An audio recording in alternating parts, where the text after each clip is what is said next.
Hey, what's up, guys? Little man with a big opinion here. I'm not going to do much of this video next to the newest prep that I purchased uh, because it's kind of loud. That's also the AC running as well because we're in Texas and it's hot.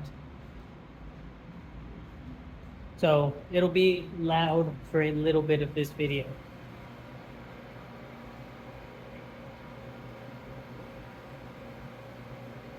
All right, now that we got that out of the way. All right, so if you couldn't tell, because they only put the word harvest in green, they put the word right in black on it. We purchased a Harvest Right freeze dryer. Uh, we've had it set up. We got it last Thursday. Uh, it's serving two purposes for us at the moment, and in the future, I'm hoping it'll serve a third and fourth purpose. Uh, Purpose number one, if you can't tell the room that uh, I'm in the baby's nursery. This fan is kind of loud. Uh, but you know, step one is we have it to uh, produce a income uh, from home for the wife so that she can stay with the baby.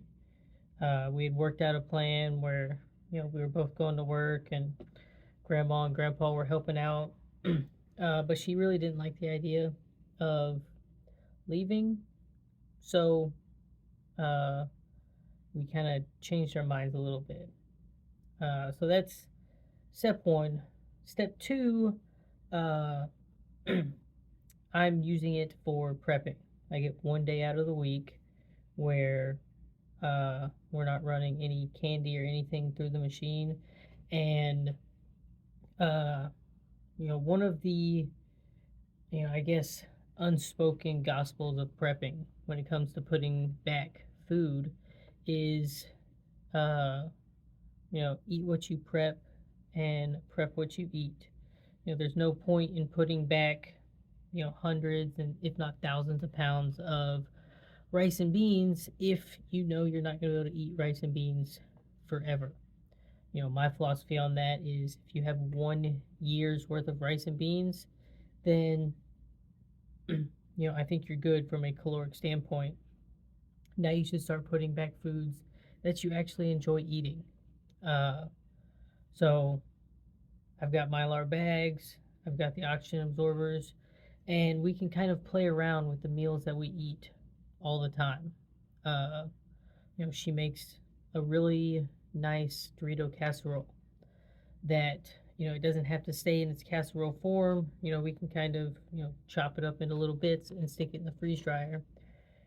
And then we can, unfreeze dry it and see how well of a meal it turns into. We really like chili. We really like spaghetti. Uh, I've got a breakfast bowl that I made this morning on the stove that was 2 pounds sausage, 2 pounds potatoes, 2 pounds eggs.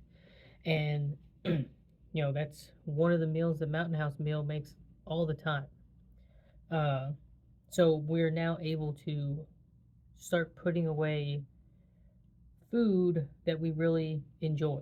There's a little bit of playing around uh, on how much water we need to rehydrate these things, and it kind of creates a whole new level of prepping because now we need to have a much larger water storage. Uh, but it also means, from a food perspective, we're going to use a lot less space for that food. And, I'm a firm believer that if you freeze dry your food, um, with the right oxygen absorber, you get a good seal on your Mylar bag, that food is going to last the duration of that Mylar bag. Mountain House Meal can only put 30 years on their food products, and that's a government reason because they have to pass quality standards, and there's science to it. Uh, but the science also says this food should last indefinitely. Uh, so those are the first two things that it is automatically doing. Uh, it's creating an income through freeze drying candy so that the wife can stay home, and it's creating a new food storage option for prepping. Uh, and then the other things further down the line is, as this channel grows, if there are meals that we really like the way we make our chili, we'll freeze dry the chili, and it could turn into something that we can, you know, sell from this store that doesn't really exist. But that's a thought process going further down the line. And then the other thought process is, just turning it into a, fully fledged business where I don't have to, go work as a teacher. It might turn into a store. It might turn into, kind of like a mail order thing. Uh, but those are, the major reasons for having it. The other things that I would add, and it's probably why I don't see every prepper having one, is the machine cost us $4,000. It was a pretty big investment.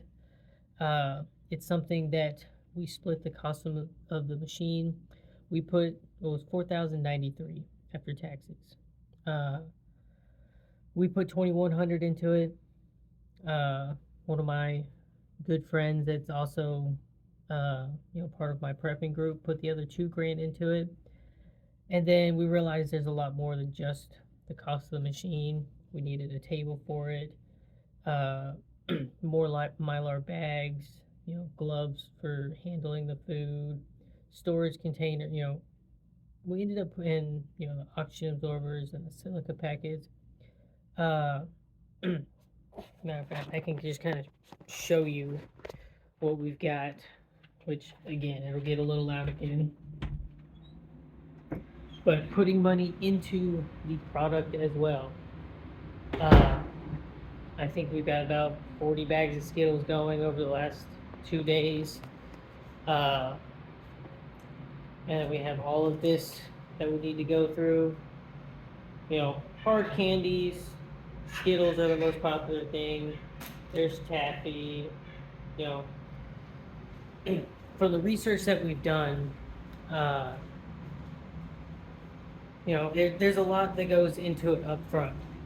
Uh, and then, there's ice cream in the freezer and things like that. Uh, but it is 100% a asset for us. And where we live currently, I did the math. I don't remember what our kilowatt hour cent rate is, but to run that machine 24/7 is $2.73 a day, which is probably a little bit lower because I did my math on its max wattage, which, like everything, has a max wattage for its startup, uh, or its surge, and then it has its, steady wattage. So it's probably even a little bit lower than that, but it's not going to significantly increase uh, our electric bill. And, if we were to run it 24/7, for a full month, uh, and it wasn't making us any type of profit, it'd probably be a little bit of an issue.